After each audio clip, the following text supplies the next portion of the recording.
वो प्रसन्न होते हैं निष्काम भक्ति से, यानी कामनाओं से रहित होकर के हम ठाकुर जी की सेवा करते हैं तो हमारे ठाकुर जी परम प्रसन्न होते हैं, बाकी तो सब व्यर्थ हैं।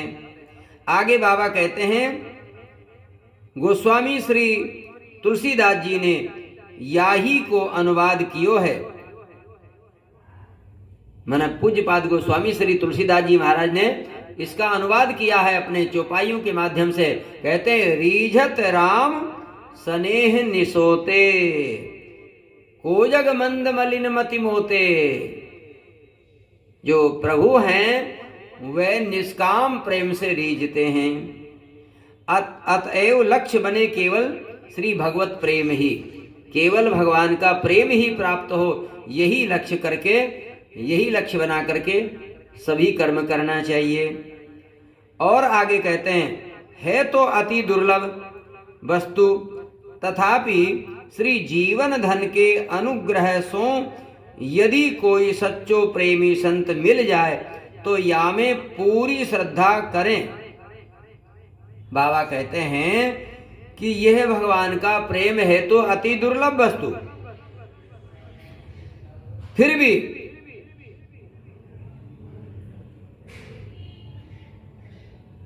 अपने ठाकुर जी के अनुग्रह से यदि कोई सच्चा प्रेमी संत मिल जाए तो फिर उन संत में पूरी पूरी श्रद्धा करना चाहिए, या को ध्यान करे।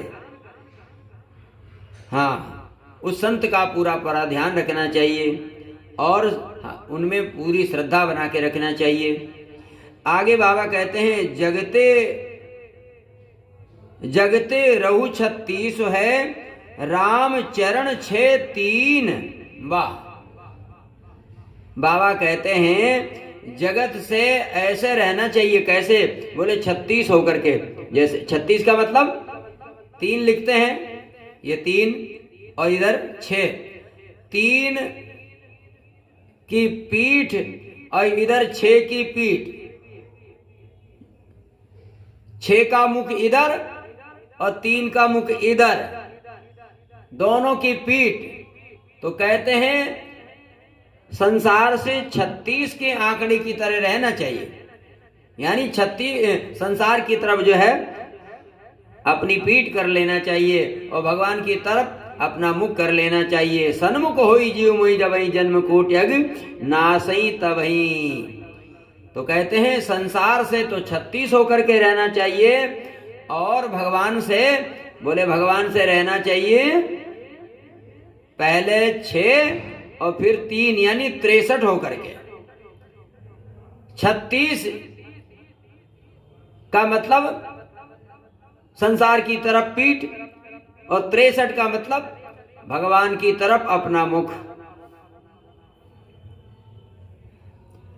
जो उत्साह जो लालसा आज है यह शिथिल ना पड़े, अपितु आयु के साथ साथ यहू बढ़ती ही जाए।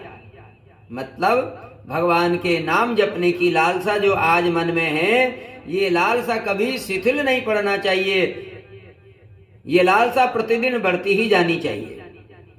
और आगे बाबा कहते हैं, या पथ में अति आवश्यक है। क्या आवश्यक है? 11 बातें। अब वो 11 बातें कौन कौन सी है?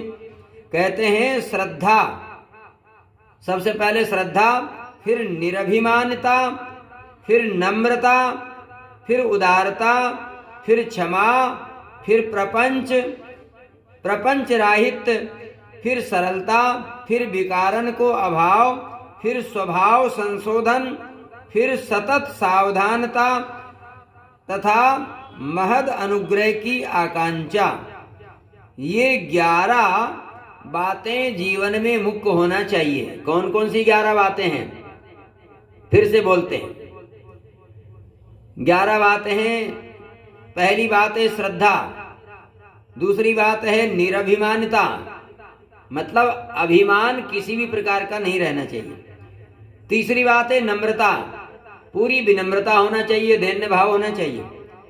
और चौथा है उदारता, कंजूसी नहीं होना चाहिए, उदारता, उदार भाव। और कहते हैं 5वां है क्षमा। क्षमा बड़न को चाहिए छोटन को उत्पात है। तो हमेशा क्षमा धारण करना चाहिए। और कहते हैं प्रपंच राहित्य, परपंच से हमेशा बचते हुए रहना चाहिए। और आगे सरलता, ये सब कुछ करने के बाद भी एकदम सरल बन करके रहना चाहिए। आगे विकारण को अभाव, किसी भी प्रकार के विकार हमारे अंदर आना नहीं चाहिए।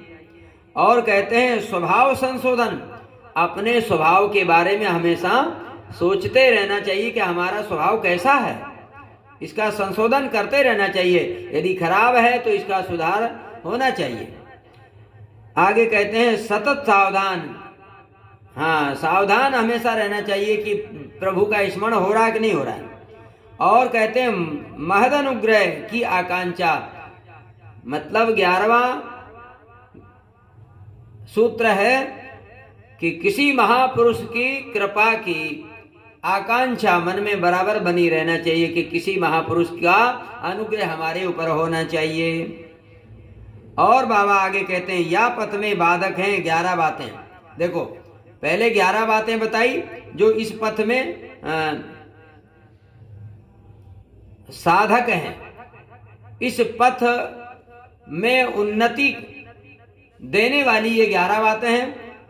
और अब 11 बातें वो बता रहे बाबा कि जिन 11 बातों से हमारे इस आध्यात्मिक पथ में बाधा पड़ती है, तो इन 11 से बचना चाहिए। वो 11 पालन करना चाहिए और इन 11 का से बचना चाहिए। तो ये 11 कौन से है?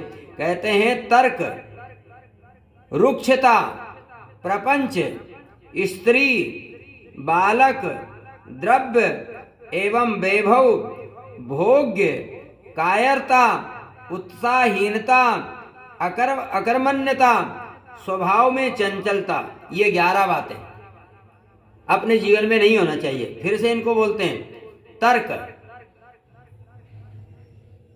तर्क आदि से बचना चाहिए। रुक्षता, ये रूखापन नहीं होना चाहिए। प्रपंच, छठदमशील विरति बहुकर्मा, ये प्रपंच नहीं होना चाहिए। और स्त्री से बचना चाहिए। और कहते हैं बालक, द्रव्य एवं वैभव आदि से भी बचना, भोग इनसे भी बचना, कायरता इससे भी बचना, उत्साहहीनता भजन में उत्साह की कमी, और अकर्मण्यता कि हमसे कुछ नहीं होगा, ये अकर्मण्यता नहीं। और स्वभाव में चंचलता, ये नहीं होना चाहिए। ये 11 बातें आध्यात्मिक पद में पथ में जो है बाधक है।